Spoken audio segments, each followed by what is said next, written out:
Okay. Hi, everybody. Thanks for coming to this AI4OPT seminar series. We're very excited to have Akshay Krishnamurthy from Microsoft Research visiting us.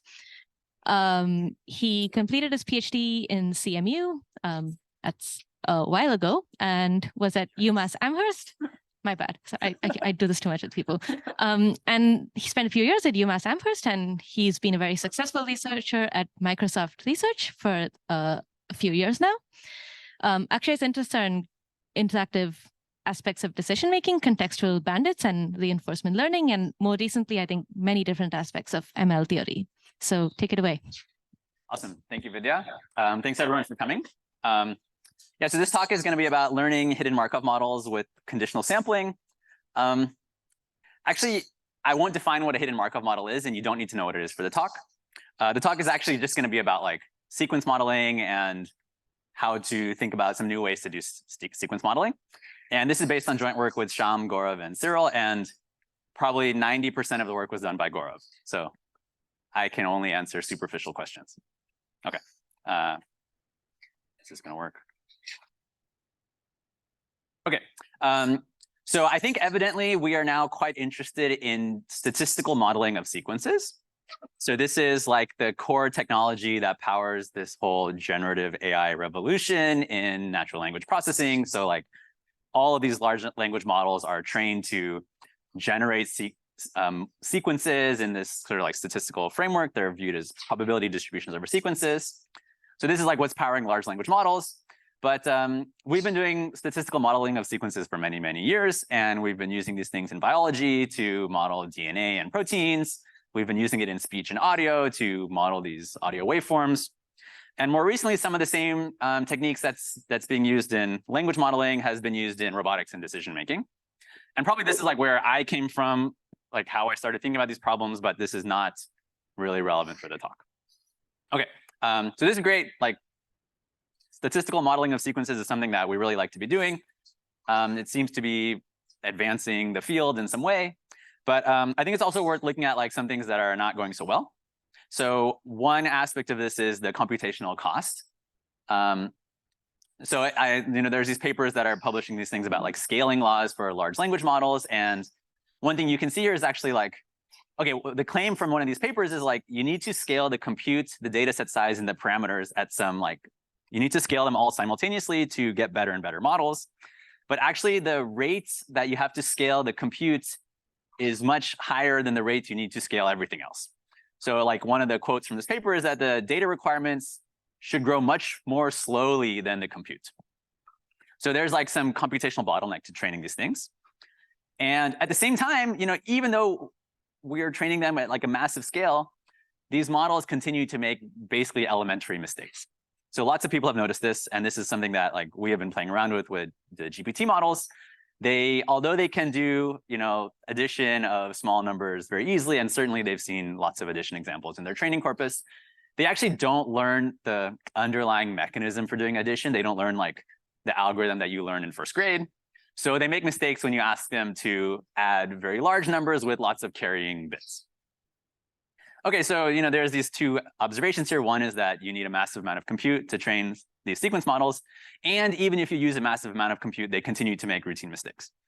So there might be many ways to like reconcile these two things. But I think if you put on like a learning theory hat, maybe one thing you might realize or think about is that sequence modeling is actually computationally hard.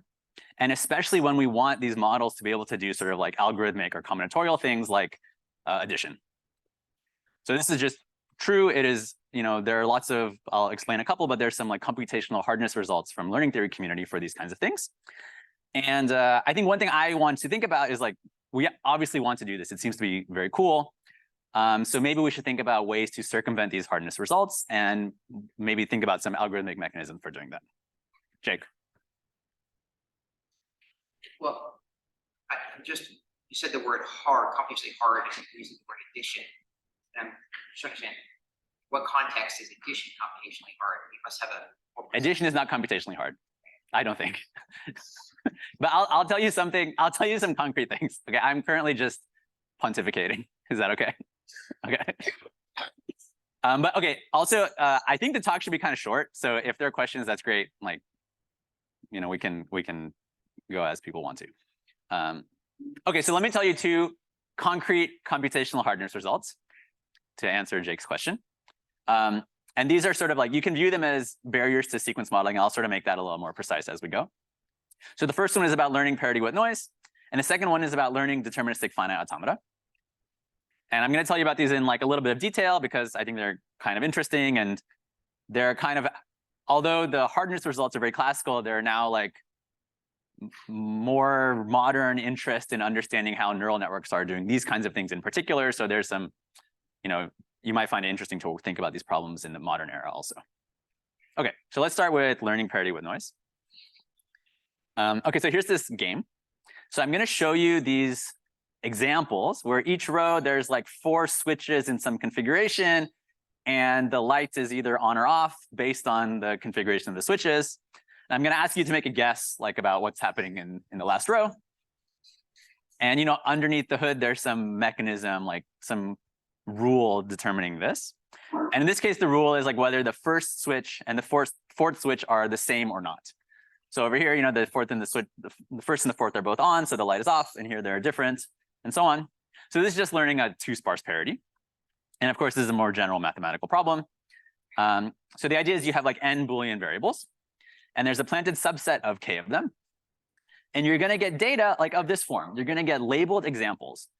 So you're going to get samples, xy pairs, where x is just a uniform random assignment to the n Boolean variables, and y is the parity of the hidden subset. And the learning task is to find a classifier which maps from the examples to the label that minimizes the probability of misclassification. And this is the noiseless parity. The noisy version is just the label is wrong with like some constant probability. Okay, so this is just some supervised learning problem. It's a very discrete one, but it's some supervised learning problem. And so we can think about like what is known for this problem theoretically. And okay, we can think about statistics and computation. And statistically, actually, the problem is pretty boring. So statistically, if you're trying to learn a k-sparse parity, the rule is determined by only k of the inputs. Then the complexity is k log n. This is the number of samples you'll need to learn the right classifier. And this follows just from like a simple counting argument.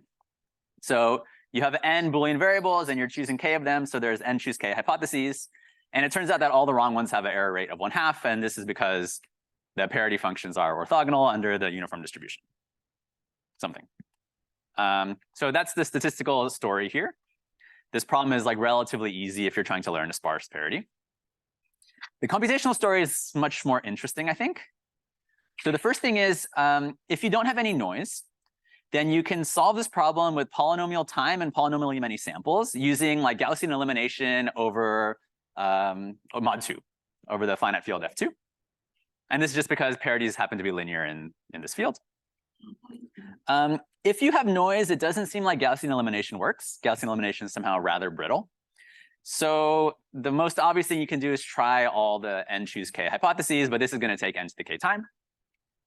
And there's this lower bound by Mike Kearns from the previous century that says you need n to the k time if you're in this particular restricted model of computations called the statistical query model, which is like a reasonable model for a lot of learning algorithms. And there's a conjecture that you need n to the omega k time for all algorithms. So there's like some sharp, so first of all, the statistics, the problem is very easy, but computationally the problem looks hard. And there's a huge difference between what you can do in the noiseless case and what you can do in the noisy case computationally. And I was playing around with some experiments with parity, and you can see that there's some funny stuff going on, although it's hard to make a precise claim about computational hardness or anything like that. So here I'm just trying 3 sparse parity in 20 dimensions, and I'm increasing the data set size as you go to the right. So the data set's doubling as you go to the right, and I'm plotting both the training curve and the validation curve as a function of the number of mini batch gradient steps, where both curves use the same batch size. So think about the x-axis as like a surrogate for how much computation I'm using. And what you can see is like, on the left, you definitely can get perfect accuracy on the validation set. So you have like enough information to learn the right answer. But you learn it faster as you get more data, right? So on the right, the point where you hit like 100% accuracy is much, much further to the left than it is over here. And this is just a little strange. Yeah, go ahead. Yeah, maybe you already said this, but what algorithm are you using for training here? And is it a continuous? I think I'm just using SGD. It's a, oh, sorry, this is a 2-layer MLP, and I'm just using SGD. I might be using Atom. Okay, I don't possess the deep learning wizardry to do these things correctly, so I am trying my best. But yeah, I'm just using some like, stochastic optimization procedure. The change problem already because you changed to different position while your previous computation depends from the parity function. Well, yeah, so this is just saying no matter what algorithm you use, okay, if you believe this conjecture on the bottom, no matter what algorithm you use, you can over-parameterize, you can do whatever you want, right? You don't expect to be able to solve this problem efficiently. Okay. So yeah, I'm definitely not the expert at parity. There are people who are. So like, I would point you to these papers if you want to learn more. I just hacked this up in one day and it looks a little funny. This is not what you'd usually expect. Like usually you'd expect if you have too little data, you don't even get 100% accuracy, right? And then once you like saturate to the right amount of data, you just like learn in the same amount of time. This is like what I would tend to expect. So it just suggests that something weird is happening. I don't want to make any precise claim here. It's not like you were talking about statistical complexity a moment ago. This is computational. I think this looks like a computational statistical trade-off to me. As you get more samples, you can learn faster. Well, isn't that's statistically true also? Not always. If you tried all hypotheses, you would probably take more time for more data, right? When you say faster, I guess what do you mean by faster? You mean faster in Computational sense. Yeah. Like fewer gradient steps with the same batch size. So like you're accessing the same amount of information or something, right?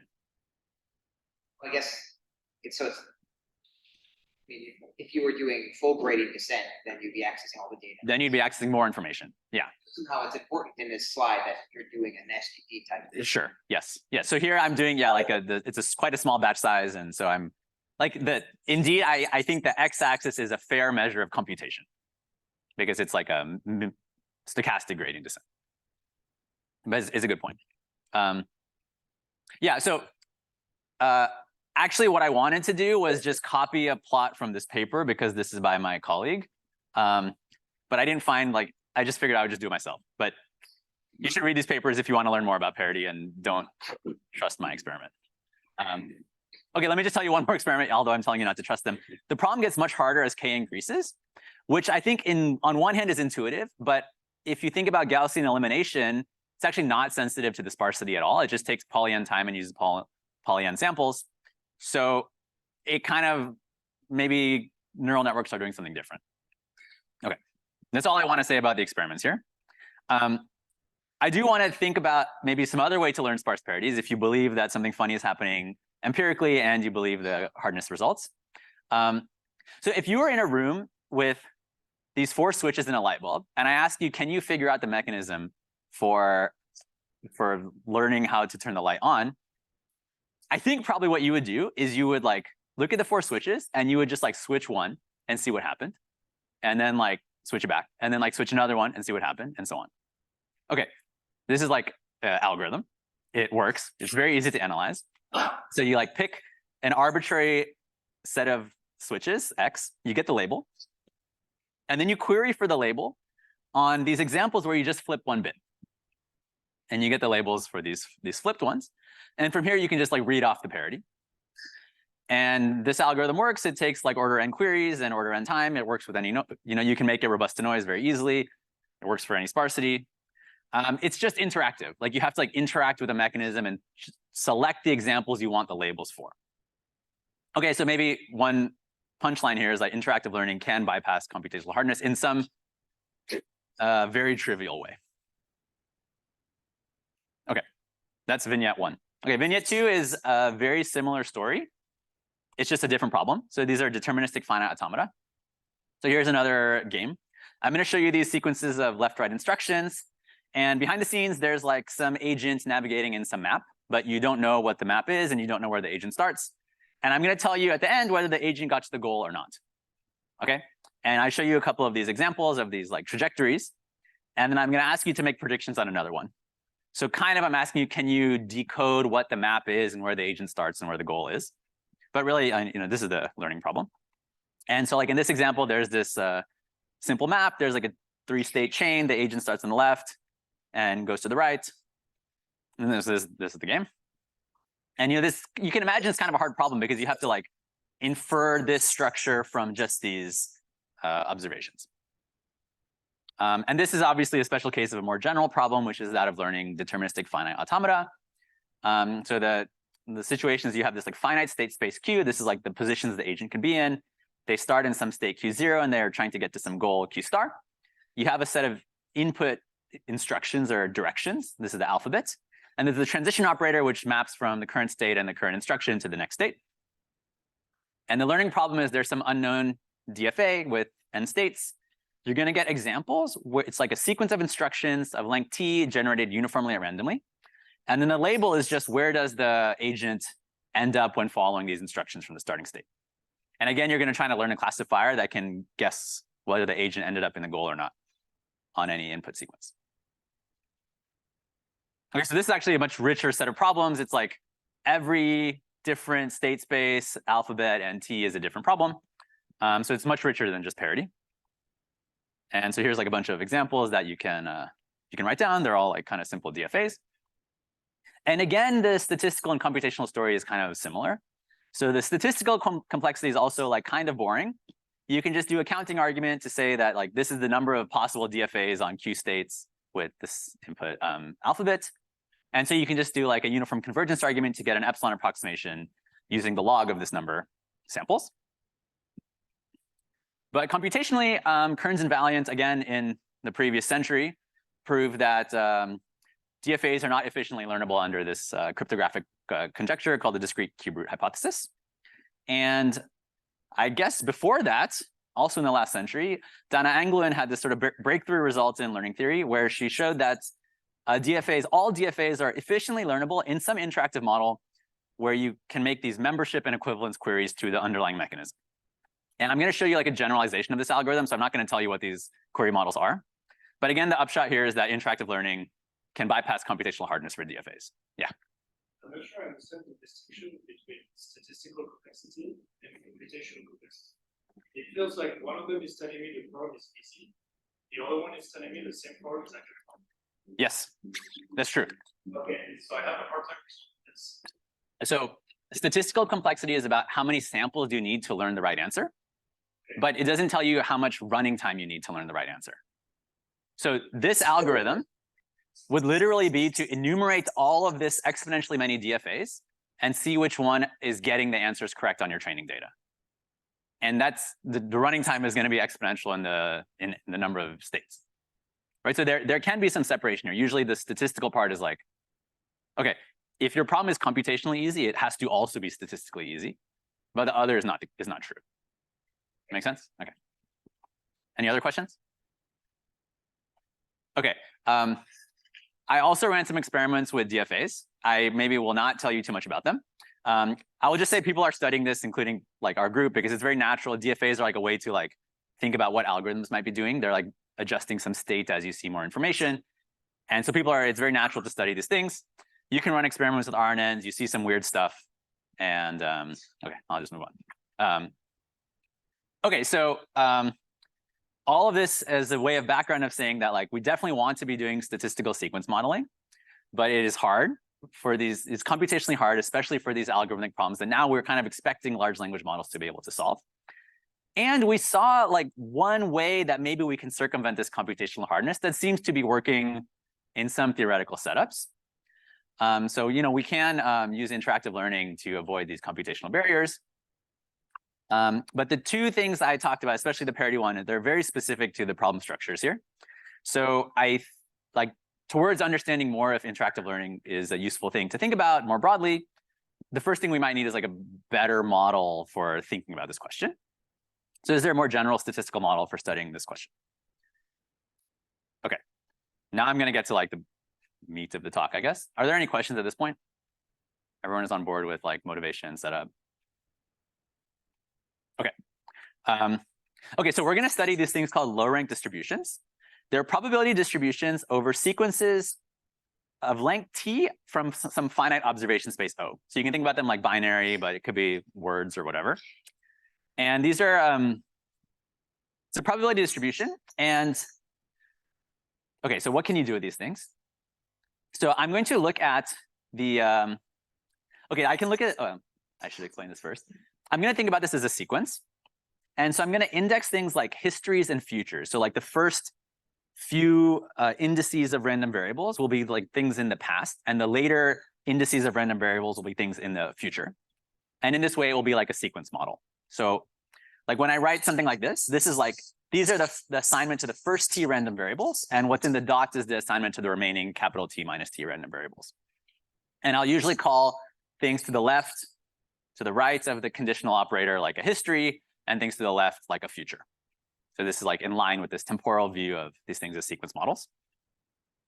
And okay, so what you can do is you can look at like some history of length t, like say assign the first t random variables the value 0, and look at what the distribution over the remaining t minus t random variables will be conditional on this. And this will be some like huge column vector over like 2 to the capital T minus t things. Okay, so you can do this, you can write like a column vector. You can also do this for like a different history, like maybe the all ones history. You'll get a different column vector of length 2 to the t minus t, or O to the t minus t. And you can do this for all possible histories of length t. And what you'll get is like a big matrix, where the rows are indexed by futures. These are observation sequences of length capital T minus little t. And the columns are indexed by histories. These are observation sequences of length little t. And the entries are just these conditional probabilities. I think maybe some confusion on your slide because you're using O 3 times for 3 different things. Could you had 0, I think, on the last slide. Go back to the last slide. Oh yeah, this is 0. Then you have big O, you have little o. So make sure it's clear what the O's are. Okay, so O is the observation space, and little o is an assignment to the big O. It's an assignment. So O is like a finite set 1 to 10. Little o is like an assignment to one of these numbers. And this is 0, which is 0. Okay. And the next slide, but then on the next slide is actually where it's important. So, yeah, so this is like an assignment. 0 is not used in this slide. Okay. There's only 2 different O's. Okay, if there's confusion, it's good to raise your hand. Yeah. Can I have a question about the observation space. Like mapping it to your previous example, like parity and finite automata, would O represent like an individual element in one of those, or would it be the entire? Yes, little o will be one direction. It's like left. Little o will be left or right, or big O will be the set left or right, and little o will be just left. It would not be like left, right to the 5 or whatever. No, right. So this O1 to t, this will be a set of little t directions. Okay. Good question. Okay, so you can write down this big matrix where the columns are indexed by histories of length t, like instructions of length little t, and the rows are indexed by futures, which is like instructions of length capital T minus t. And you're going to get this big matrix. Okay, the assumption is just that this matrix is low rank. It's like a huge matrix. You know, this is like exponentially many rows and exponentially many columns. And the assumption is just that this matrix is low rank.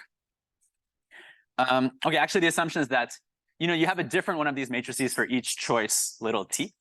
So the assumption is that all of these matrices are low rank. Okay, so for each t, you have this matrix, which is the conditional probabilities of futures of length capital T minus t, conditioned on histories of length little t. And we're going to assume that this matrix is, all these matrices are rank R. Okay, and you know, all the matrices here are like exponentially large. The factorizations are also exponentially large. So, okay, something, but I don't know how much it buys you. Okay, but low rank distributions are special case, generalize all the things we've talked about so far. So you can show, it's not very difficult to show that parity with noise can be modeled as a low rank distribution with rank 4. And any DFA can be modeled as a low rank distribution where the rank is at most the number of states. And it also subsumes hidden Markov models, but you don't have to know what a hidden Markov model is at all. Okay, so this is the object we're going to study. Yeah. For probabilistic interpretation, the fact that distribution is so right. Let me tell you the parallel I'm making in my mind. I have the joint distribution, the big matrix of them, and I see a product on the right. I'm thinking joint distribution is product of marginals. So yeah, if I have two things that are completely independent, I should be able to get a low-rank factorization. Right. I kind of see in the Markov models. Right. So the whether that intuition is complete off track or if there's something. It's very close. So the hidden Markov model is like the rank R is the distribution over the hidden state. So then it does look like this kind of thing. But that would actually give you like a non-negative rank matrix. So all the entries in the factorization will be non-negative, but it doesn't have to be like that. So once you start allowing negatives here, it's kind of hard to make a probabilistic interpretation. Okay. Yeah, good question. Okay, so we're going to try to learn these things, and we're going to try to learn them in total variation distance. So our goal will be to output some estimator that is epsilon close to the true distribution in total variation distance, which is just this L1 norm of the whole distribution over exponentially many sequences up to a factor of 2. And you want to do this in polynomial time, where poly is like the rank, the sequence length, the observation space size, 1 over the accuracy parameter, and some failure probability parameter. Akshay, I have one clarifying question. With respect to the parity and DFA examples, like, are you thinking of it like as a memory of 4, for example? Yes. Yes. So like actually parity can be written as a HMM with 4 hidden states. Yeah. And like the internal dimension of the rank is like tracking the hidden state. Yeah. Okay. And okay, this learning goal is actually like, it reduces to the one we saw for the little vignettes from before. Basically in those problems, you actually know the distribution over like the first, all but the last position. And so the total variation distance is like, you're only it's checking whether you make a mistake on the last position or not. Okay, so from that, you can deduce that learning low rank distributions just from samples is computationally hard. It's like a special case of that is these other problems we've seen. But we want to do interactive learning, so we need to just set up some interactive learning models. The non-interactive one is you just get IID samples from the distribution. The first interactive model, this is kind of like a warm-up, which I can talk to you about more because it's easier to think about, is you get access to the conditional probabilities themselves. So you have some black box that takes as input a history and a future, and just tells you the probability of this future given this history. Okay, that's one model. That's kind of a warm-up because it's actually not really like a statistical problem at all. The real problem we care about is this conditional sampling one, where you give this black box just a history, and it samples the future from the conditional distribution conditioned on the history. Yeah. Actually, I'm a little bit curious why you think learning the low rank is computationally difficult, because we SVD can do that, and also I think maybe previous people use spectrum method, they can. Yeah. Okay. This is a great question. This matrix is exponentially large. It's like 2 to the t by 2 to the t. So SVD cannot do it. You can't even write down the matrix. It's the set of all histories as columns and all futures as rows. It's just because you utilize such kind of parameterization. While HMM maybe have actual structure for it. HMM maybe has extra structure, but even the spectral method for learning HMMs cannot learn all HMMs. Yeah. Yeah. So we want to learn more HMMs. Yeah. Yeah. Okay, but this is a good question. I mean, the matrices here are all exponentially large. You can't even write them down. Right. Okay. So this is the interactive model 2 is the one we actually care about, where you give me a history and I'll give you a sample from the conditional distribution conditioned on that history. Okay, and just as a note, you can write that parity algorithm we talked about in this model. Okay, so let me tell you our results. I think the timing is pretty good. So the first result is like kind of like a warm-up. We get a polynomial time algorithm for learning rank R distributions using IID samples and this exact probability oracle. And this generalizes this Angluin's L-star algorithm for learning DFAs, and I think I'll be able to tell you about this thing. We also get a polynomial time algorithm for learning rank R distributions with this conditional sampling oracle. But here, the algorithm depends on this parameter delta, which is the running time and everything depends on this parameter delta, which is this new parameter that we introduce, which is called the fidelity of the distribution, which is very technical to define. But I'm not sure if it's real. Like, I'm not sure if that's actually a barrier to learning low rank distribution. So there's a nice open problem about whether you can like learn all low rank distributions without this fidelity stuff.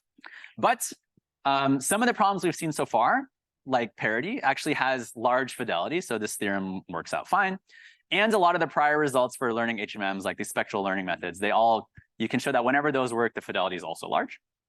But this actually doesn't capture DFA, so we're not quite there yet. And this result is pretty technical, so I'm just going to tell you some high-level remarks about it, I think. Okay, but that's a good time to stop if there are any questions. These are the results, and now I'm going to tell you like some proof stuff. Yeah. So this algorithm is a low rank approximation of the conditional distribution that you were mentioning earlier. It's actually subtle what they output, but they output something. Okay, I'll tell you. I'm going to tell you again on the next slide. They output like a function that can take as inputs an observation sequence and tell you the probability of the observation sequence. Okay. The thing is, you can't even write down the distribution. The distribution's, the domain is exponentially large. So you can't write down the distribution. You can't write down these probability tables. So you have to do something else. So that's what these algorithms do. They write down a function that's efficient. They efficiently write down a function. And the function takes as input the observation sequence and efficiently computes the probability. Okay. I have access to the equation. Either DFA or The idea is that you don't, right? you don't have access. Yeah. Yeah. So I think the story I'm thinking about is here is like, for this conditional sampling, it's like, I'm training a large language model. I get to write a prompt and I say, hey, can you write a completion for this prompt? But it costs me money to ask you to do that. And then I want to be able to do that on my own afterwards, right? Okay, yeah. I had a clarifying question about the, Mhm. you have to choose the input. Yes. Yes. Right. So okay, that's the whole interactive learning thing. Both of these oracles, you get to choose what you put into them. So and here I don't get to choose F. I only get to choose H. And this is going to be very important. I'm going to choose very special histories to get more information, right? Like if I just chose histories sampled from the probability distribution, it's just like getting samples like from here, right? So you really have to choose, histories that are like extremely rare under the true distribution. Otherwise, you're not getting anything. Okay. So those are the results. I'm going to spend the rest of the time telling you some things about the proof. This part is like, I think, kind of easy to explain. And the rest is very hard to explain, so I will try not to do it. Okay, so to get to your question, the first thing is like, you can't even write down an estimator. So you have to do something else. So what we're going to do is you're going to write down this function. You do it efficiently, and the function is efficient and takes as inputs an observation sequence and outputs a probability. Okay, but even that is not trivial to do because, okay, how would you do it? Maybe you can use this low rank property, but you can't write down the factors because the factors are also exponentially large. So your function cannot manipulate the factors either. Okay, so that's not going to work. If you think about DFAs, what you're going to do is your function is going to know the transition operator. And if you give me the transition operator, I can like process an input sequence and tell you the answer. So that's like, you're going to use like some explicit parameterization of the underlying model. And that might work for DFAs and it might also work for HMMs, but it's not really clear how this would work for low rank distributions because they don't obviously have an explicit parameterization. Okay, so yeah. Why do you need all of them? Because sometimes you can basically, once you have some of them, other things can be yeah, that's like, I think sort of saying that like maybe you know what entries are special here, right? But I think if you're just using this, you still need exponentially many. The degrees of freedom, if you just think about this as a low rank factorization, is too much. Yeah, but I can do some of them, and the rest of them I can do based. No, you won't have enough information. Like if you're only using the fact that it's low rank, if I only show you polynomially many entries, you will not be able to complete the rest. There's too many degrees of freedom, right?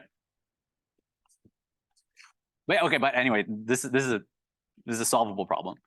So it turns out that any low rank distribution actually does have some explicit parametrization, and it's of this form.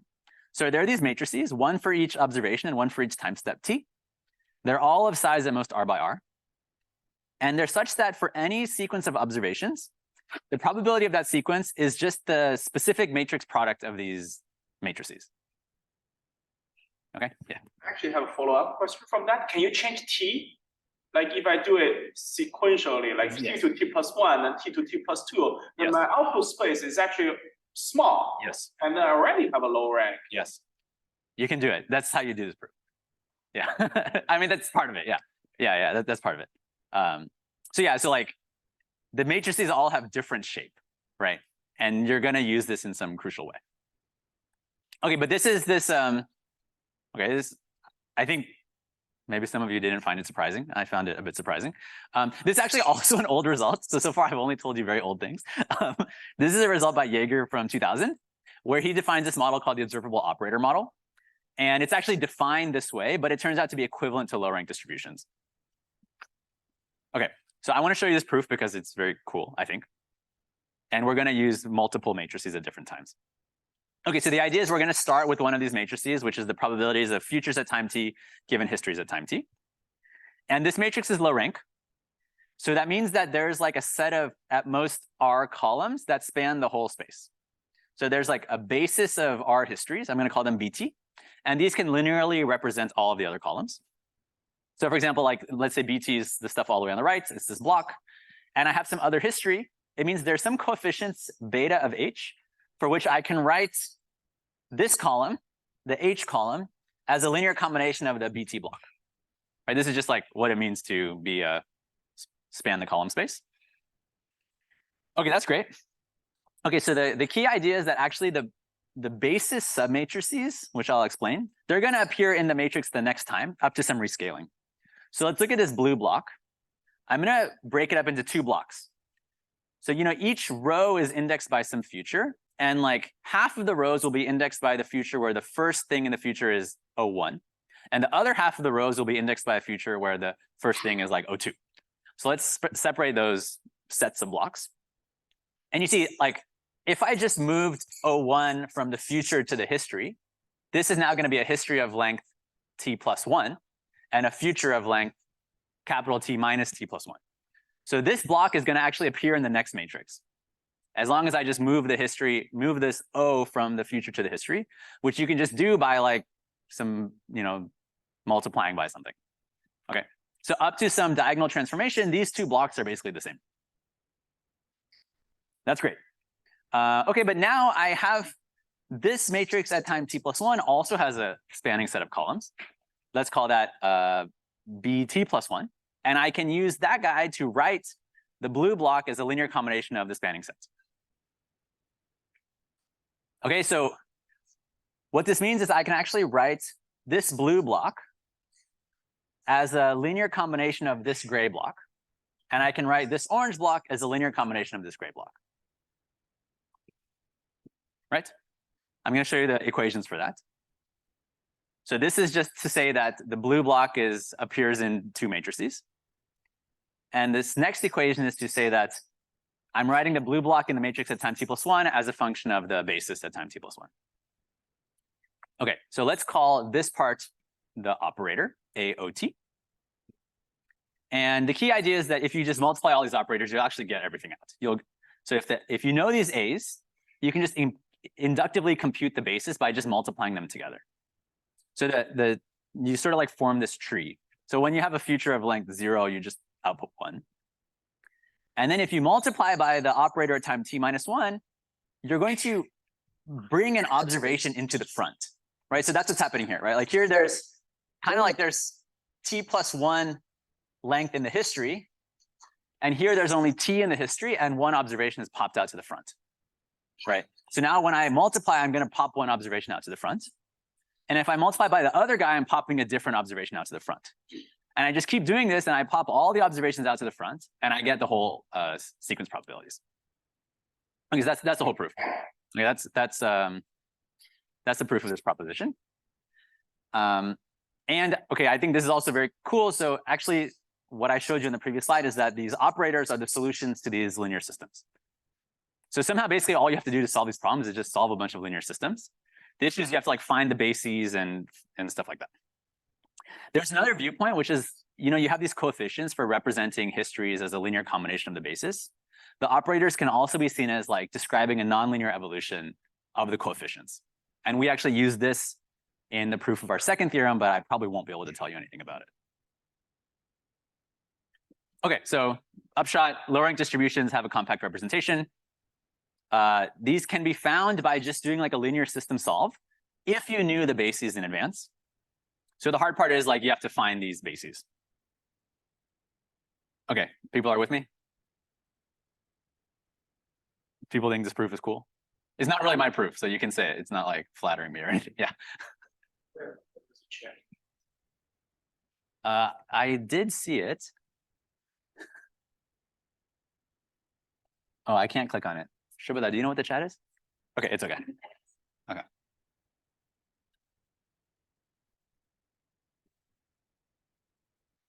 Okay, so now we're going to try to find these bases. And this is actually going to be this generalization of Angluin's algorithm for learning DFAs. And just to remind you, we're using these exact conditional probability oracle, this sort of like warm-up setting. Okay, so this is kind of the picture from the previous part. We have this way to map from the basis at time t+1 to a block of the basis at time t. This is a real picture, but it requires me to draw two matrices. So I'm going to draw a slightly wrong picture that I hope is not a problem. So I'm going to draw this picture instead. So this is slightly wrong. There's the basis at time t+1. There's the basis at time t. And there's some operator to map between them. But really, you should think about the blue block as being in the previous matrix. Okay. But I just want to draw one matrix. Okay, so the issue is you don't know these bases. So you really kind of start like with nothing. And you have to try to find them. So the idea is to grow them iteratively by starting with just pick some arbitrary column. It's definitely going to be linearly independent of nothing, so it's fine. So you're going to start with arbitrary column for bt+1 guess and arbitrary column for bt as your guess. And okay, and then what you might want to do is try to solve do a linear system solve from the gray column to the blue column. But you can't do this because the number of rows is too many. So you replace the set of all futures with some set of tests, like a very special set of futures that we're going to grow also. So what I'm going to do is I'm going to solve a much smaller linear system like this. I just select a few rows. These are indexed as lambda t+1. And I measure the gray block on those rows, and I measure the blue block on those rows, and I solve a linear system. And I get some guess for the operator. And maybe I just start with lambda as like some arbitrary thing. So I start with b arbitrary, lambda arbitrary, both of size 1, solve a linear system, and I get some guess.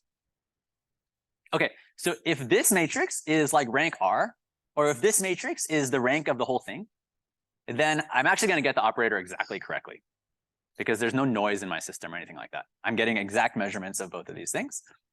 So the real question is like, what happens if the rank is too small? Okay, so we need to have some procedure to if the rank is too small, we need to be able to detect that, and we need to be able to find a new basis, a new column, and a new test, a new future to expand the rank by 1. This is going to be the strategy. Yeah.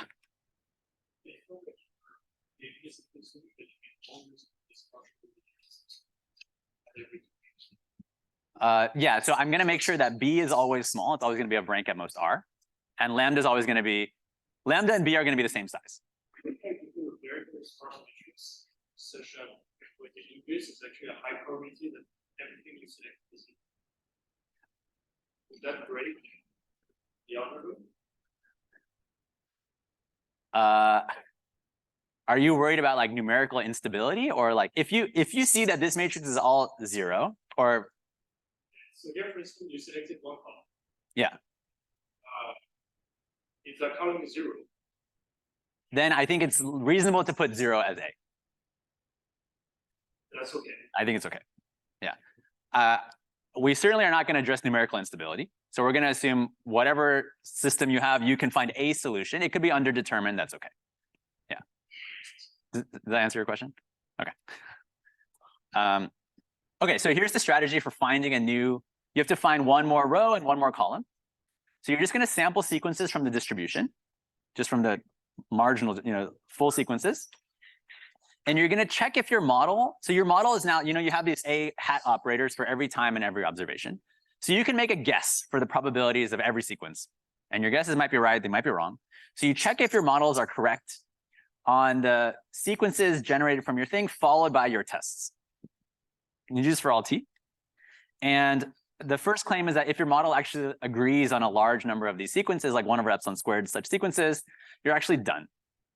And this is kind of because you're making good one-step predictions or good predictions on average over the history. And this is enough to show that the total variation distance is also small. But I'm not going to prove this part to you. The more interesting part is what happens if you find a mistake. So if your model doesn't agree on 1/epsilon² sequences, you must have made some mistake somewhere. So suppose you make a mistake on a history of length t+1, followed by a single observation, followed by a future of length t+2. But you're getting all of the predictions right on just the history. So this is going to expand the basis. And the way this is going to work is we're going to look at some new parts of this matrix. So we're going to look at the column indexed by this history. And we're going to look at the row indexed by the future of length t+1, which is x, the one observation followed by the test at length t+2. Okay, so the idea is, first of all, you have some coefficients. And the fact that you don't make a mistake on this part means that the coefficients actually work here. So your model is correct on the column all the way on the right. Maybe I can use my mouse. Can you all see my mouse? Your model is actually correct here. The second observation is that your model is actually also correct here, because this is how you define the operator at the next time. Okay? But your model is wrong here. And somehow that means that this column plus this entry, you stack these two up as a column of length 1 larger, is not a linear combination of this block plus this row. And so you take your old basis plus histories, you add this new test, this x lambda t+2, and you add that new history, and you've increased the rank by 1. That's the proof. Kind of makes sense? Okay. Cool. So maybe I will try to explain to you what the fidelity definition is and not tell you anything else. And then we can stop. Okay. So now so that's the proof of theorem 1. You have to use this observable operator thing, and then you have to use this basis and test finding algorithm. And you slowly increase the rank of your basis until you have a full one, and then you have the operators exactly correctly. Okay, any questions? Okay, so let's move on to try to prove theorem 2, which we will not succeed. We will not finish it. Okay, so suppose we have basis histories at time t and at time t-1. The main equation is this linear system. Okay, the first issue that we already faced is that the number of rows of this design matrix over here is exponentially large. And we solved this problem by using tests. That seemed to work out pretty well. When you're in the sampling setting, okay. When you're in the sampling setting, there's a further issue, which is that your tests could be very long, which means the test probabilities could be exponentially small. And if these probabilities are exponentially small, you're not going to be able to estimate them with samples. So this also seems like it's not going to work. Okay, so we solved this problem with we don't use tests anymore. We solved this problem using preconditioning.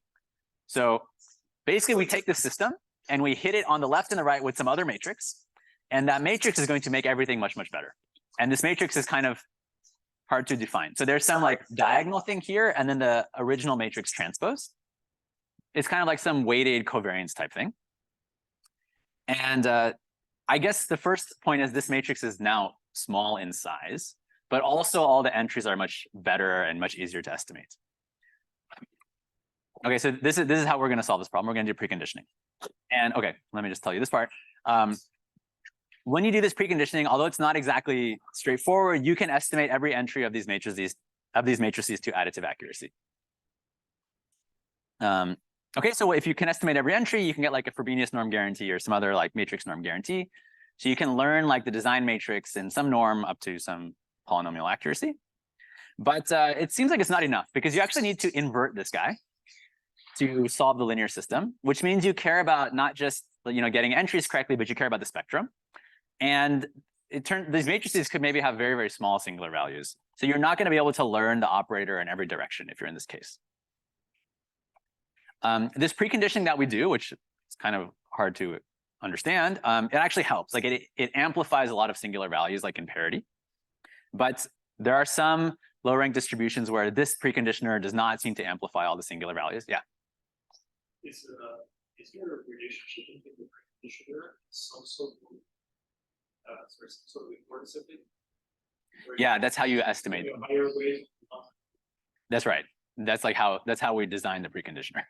Yeah, yeah. Yeah, okay, maybe I can show you this equation. This is like what the entries look like.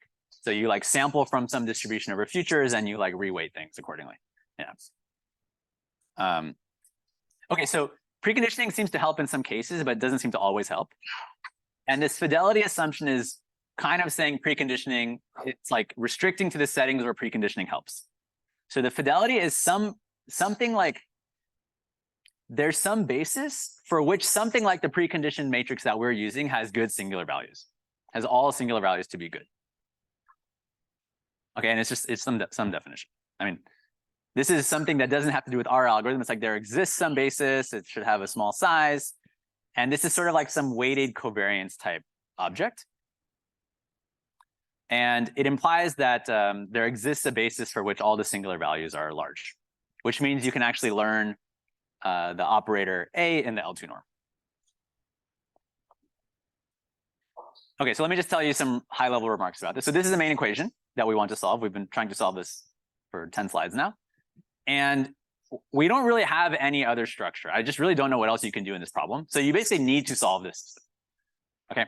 The first issue is you need to estimate the design matrix, which is already non-trivial. And maybe you have to use something like preconditioning to do it. But the second issue is that like the design matrix or the preconditioned version might have small singular values. So it's just going to be impossible to estimate these operators in every direction. And in other problems, sometimes this is not really an issue. You're like, okay, well, I can't estimate the operator in some direction, but that direction seems to not matter because the singular value, that's what it means for the singular values to be small. This could be true here, but we are not sure. So typically when you're in these problems like this, you will just project away the directions where the singular value is small. You say, okay, I'll just predict 0 or whatever. But when you look at the total variation distance, you're going to be multiplying these operators together. And it's actually unclear how the errors from these projections propagate. So we just don't understand this part. Maybe it's something you can solve. We don't understand. And high fidelity is just a way to avoid this issue. We don't understand it, so we're just going to assume it away. And high fidelity means you have no small singular values, so you can estimate the A operator in every direction. Should I stop? It's like 1. Yeah, this might be a good time. Okay, let me just wrap up. The rest is all very technical anyway. I was there. Okay, so I'm going to stop. So I have been thinking about interactive learning for like 10 years, and I quite like it. And I've started to appreciate how maybe it can be used to bypass computational hardness. So hopefully I showed you something about that, both from 1 century ago or 40 years ago, and from some new stuff. We have this new algorithm for learning HMMs with conditional probability access, and we have some partial progress on doing this with conditional samples. I think a nice open technical question that I really believe should be doable is can you learn all HMMs or all low rank distributions just with conditional samples? And the challenge is dealing with this projection from not being able to estimate the operator in every direction. I also, although I don't usually do this, I want to move towards seeing if these ideas are actually practically useful. So maybe some practical speculation is that some of these ideas for conditional sampling can actually improve the way we're training large language models, maybe make them more robust or make them easier to train. I'm not sure. It's actually not obvious how to set up these experiments or anything like that. So it could be fun to think about. And with that, I'll just wrap up. So most of the talk was based on this work by Gaurav, Sham, and Cyril and me. And some things I mentioned about large language models at the beginning is based on work with Bingbin, Jordan, Surbi, and Cyril. Thank you.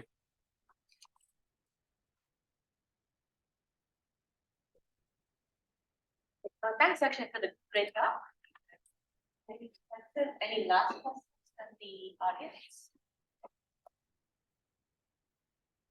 So does this big algorithm reduce to simpler algorithms for the spectral cases for the DFA or higher? For DFA, it's the algorithm I mostly told you about is basically the same as Angluin's algorithm, which is a little bit simpler to explain, but basically the same. You're just trying to like repeatedly solve linear system and expand your design matrix, okay? Which is maybe not too crazy, right? The other one is pretty crazy. Like, I don't think it's a practical algorithm, right? I don't know about parity. The parity one, like the one I showed you at the beginning, is like way too specialized. It's hard to imagine you're going to get an algorithm like that for a general setting, right?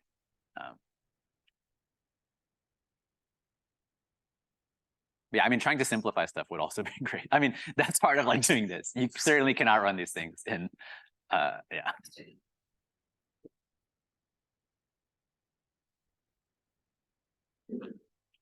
Okay, let's thank the speaker again and